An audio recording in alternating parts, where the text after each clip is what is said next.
In 1989, when China's youth demanded democracy, Beijing sent tanks to the Tiananmen Square. It's 2020.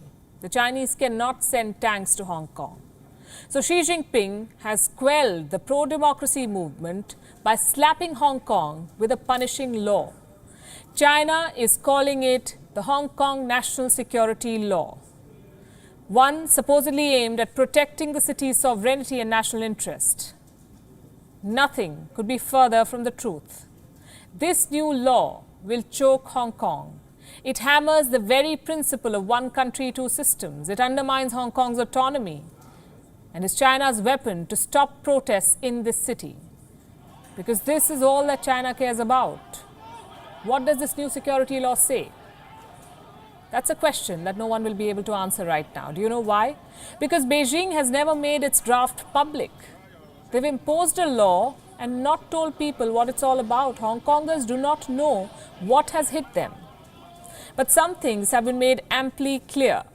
This new law bans secession. It bans subversion of state power. It bans terrorism, foreign intervention, and allows mainland China's state security agencies to operate in Hong Kong. Just look at the last point. The moment you allow a foreign security agency to operate on your land, where does the principle of one country, two systems go? Out of the window. This security law was passed unanimously by China's rubber stamp parliament today. And there's something else that you should know. The law was passed at record speed, in less than 2 weeks since it was tabled and 6 weeks since it was unveiled. Do you know why? Because China has been rattled by the pro-democracy movement. Tomorrow is the 1st of July, the 23rd anniversary of Hong Kong's handover to China. Pro-democracy activists had planned large demonstrations. China did not want visuals of dissent beaming on screens worldwide. So what did it do? It passed a law 1 day before the planned protests. And the results are already showing. The fear of spending a lifetime in jail or being extradited to mainland China has silenced some of the most vocal voices, some of the most prominent voices. Pro-democracy leader Joshua Wong quit his party this morning. His group, Demo Sisto, ceased its operation. Now let's come to the legality of this punishing law. Can Beijing quash the principle of one country, two systems so easily? Isn't this a violation of the Sino-British joint agreement? Beijing apparently has found some loophole. But that does not mean it will go unscathed. China is already facing strong international criticism. We have indeed consistently said that China would risk very negative consequences if it went ahead with this law, including for business confidence, China's reputation, public perception in Hong Kong and internationally.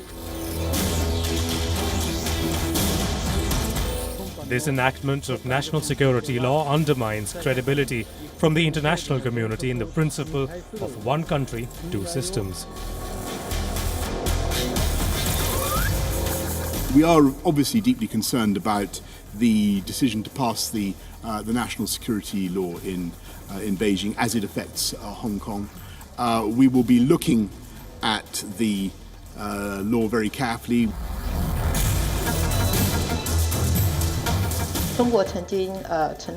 China once promised Hong Kong that they wouldn't change its system for 50 years. This proves that one country, two systems doesn't work.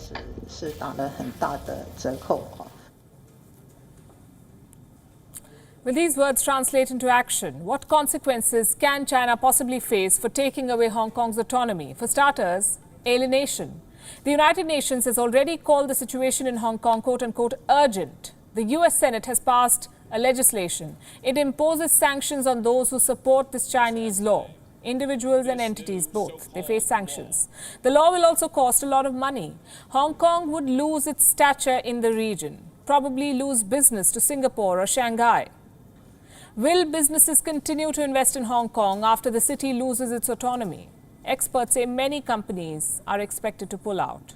As for Hong Kong, the law spells the end of its mini constitution, the end of free speech, the end of protests, and the end of autonomy.